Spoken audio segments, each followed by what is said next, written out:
Bismillahirrahmanirrahim. Assalamualaikum warahmatullahi wabarakatuh. Saya Hendri Adi Saputra dengan nomor NIM 4132211082. Di sini saya akan menjelaskan materi tentang manusia dan agama untuk memenuhi tugas mata kuliah agama. Yang pertama, saya akan menjelaskan pengertian dari manusia. Pengertian manusia: makhluk hidup yang mengisi kehidupan di alam semesta selain binatang. Namun dalam hal ini, bahwa manusia tidak dapat disamakan dengan binatang. Karena manusia memiliki kelebihan, yaitu akal pikiran yang tidak dimiliki oleh binatang. Manusia merupakan ciptaan Tuhan yang Maha Esa sebagai khalifah di bumi ini, dengan dibekali akal pikiran untuk berkarya di muka bumi. Dengan adanya akal pikiran ini, manusia mampu menciptakan kreasi spektakuler berupa sains dan teknologi. Manusia adalah makhluk mukallaf yang dibebani kewajiban tanggung jawab, dan juga manusia merupakan bagian dari realitas kosmos yang menuntut para ahli pikir disebut sebagai al-kain anatik. Makhluk yang dapat berbicara dan makhluk yang memiliki nilai luhur.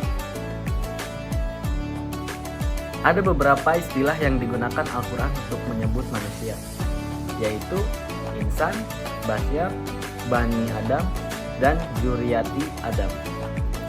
Istilah tersebut digunakan untuk menyebut manusia karena dengan kata Adam, yaitu sebagai manusia pertama yang diciptakan Allah serta mendapatkan penghormatan dari makhluk lainnya selain iblis, yang terdapat pada Quran Surat Al-Baqarah ayat 34 yang berbunyi, A'udzubillahi minasyaitonirrajim. Bismillahirrahmanirrahim. Wa idh qulna lil malaikati isjudu li Adam wasajadu illa iblis aba wastakbar kana inal kafirin. Yang artinya, ingatlah ketika Tuhan berfirman kepada para malaikat, sesungguhnya aku hendak menjadikan seorang khalifah di muka bumi ini. Mereka berkata, mengapa engkau hendak menjadikan khalifah di muka bumi ini orang yang akan membuat kerusakan padanya dan menumpahkan darah? Padahal kami senantiasa bertasbih dengan menguji engkau dan mensucikan engkau. Tuhan berfirman, sesungguhnya aku mengetahui apa yang tidak kamu ketahui. Quran Surat Al-Baqarah ayat 34.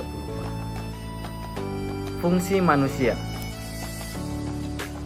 Manusia sebagai hamba Allah dan juga sebagai khalifah Allah sebagai Subhanahu wa ta'ala memiliki fungsi sebagai berikut. Yang pertama, tanggung jawab sebagai hamba Allah Subhanahu wa ta'ala. Hamba Allah merupakan orang yang senantiasa taat dan juga patuh pada perintah Allah Subhanahu wa ta'ala. Hakikat kehambaan pada Allah Subhanahu wa ta'ala ialah taat, tunduk, dan patuh. Yang kedua, tanggung jawab manusia sebagai khalifah Allah. Tanggung jawab kekhalifahan manusia di muka bumi ini adalah membangun, mengolah, dan memakmurkan bumi ini dengan sebaik-baiknya. Dengan demikian, kehidupan seorang muslim akan dipenuhi dengan amalia dan kerja keras yang tiada henti. Tugas manusia. Manusia di dunia ini tugas utamanya yaitu beribadah dan mengabdi pada Allah Subhanahu wa ta'ala. Beribadah itu ada dua macam, yaitu ibadah mahdoh. Ibadah mahdoh yaitu ibadah dalam menjaga kehubungan manusia dengan Sang Maha Pencipta, yakni Allah Subhanahu wa ta'ala. Dan sedangkan ibadah yang kedua yaitu ibadah ghairu mahdoh, yakni usaha secara sadar dilaksanakan oleh manusia sebagai makhluk sosial yang menjaga hubungan baik antara sesama manusia. Sebagaimana dalam firman Allah Subhanahu wa ta'ala yang berbunyi, A'udzubillahi minasyaitonirrajim.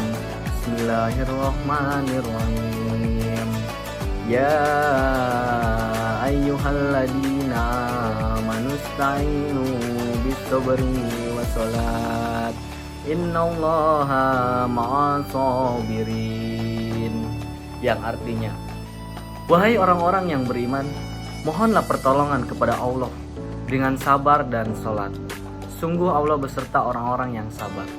Quran Surat Al-Baqarah ayat 153. Yang kedua ada pengertian agama. Kata agama secara etimologis berasal dari kata Sanskerta dan ada pendapat yang mengatakan bahwa kata agama itu tersusun dari dua kata, yaitu kata a yang memiliki arti tidak, sedangkan kata gama yang memiliki arti pergi. Jadi dapat diartikan bahwa kata agama memiliki arti tidak pergi, tetap di tempat dan diwarisi secara turun-temurun.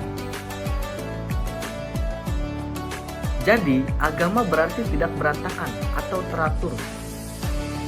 Sehingga dengan makna ini dapat dipahami bahwa agama memberikan serangkaian aturan kepada para penganutnya sehingga hidup tidak berantakan. Agama juga menyampaikan kepada para pemeluknya mengenai cara hidup yang teratur. Ruang lingkup agama.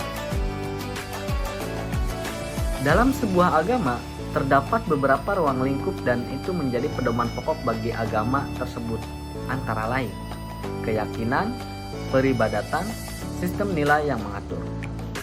Secara garis besar, ruang lingkup Islam terbagi atas 3 bagian, yaitu hubungan manusia dengan penciptanya atau Allah Subhanahu wa Ta'ala, hubungan manusia dengan manusia, hubungan manusia dengan makhluk lainnya atau lingkungannya. Fungsi agama dalam kehidupan. Yang pertama, sebagai pembimbing dalam hidup. Yang kedua, penolong dalam kesukaran.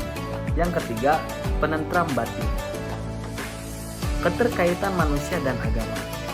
Untuk dapat melihat keterkaitan antara manusia dengan agama, dapat diketahui dalam beberapa hal.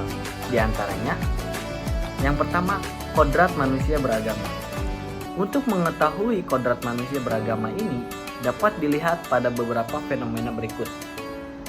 Yang pertama tentang doa keselamatan, kedua tentang kebahagiaan abadi, yang ketiga memerhatikan tubuh kita sendiri, yang keempat apabila kita mendapatkan persoalan yang dilewati, yang kelima firman Allah Subhanahu wa Ta'ala, ketiga gambaran manusia beragama,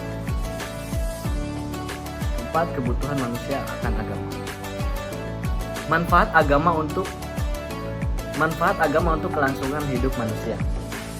Manfaat agama bagi kehidupan manusia pada dasarnya mengarah pada dua kondisi umum, yaitu kehidupan manusia sebagai orang perorangan dan hubungannya dengan kehidupan bermasyarakat. Yang pertama sebagai pembimbing dalam hidup, yang kedua penolong dalam kesukaran, ketiga, penentram batin, pengendali moral. Cukup sekian dari penjelasan saya, kurang lebihnya mohon maaf. Wassalamualaikum warahmatullahi wabarakatuh.